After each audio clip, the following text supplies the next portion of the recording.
How to insert image in Excel sheet. Hello everyone, this is Sabrina here to help you today. So without any further ado, let's get right into the video. So first, open your Excel sheet. You can use your Microsoft Excel sheet or your Google spreadsheet. For both, the process is just the same. After that, in order to insert an image, what you will have to do is go to Insert and then go to Image. Now, simply select Insert Image in Cell.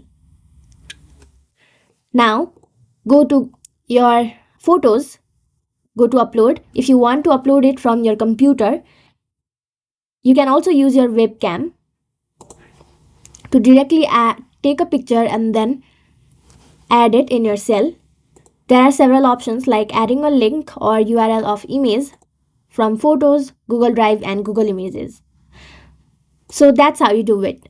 Thank you for watching this video. Make sure to like, share and subscribe to our YouTube channel. If you got any questions, comment them down and I'll catch you in the next one.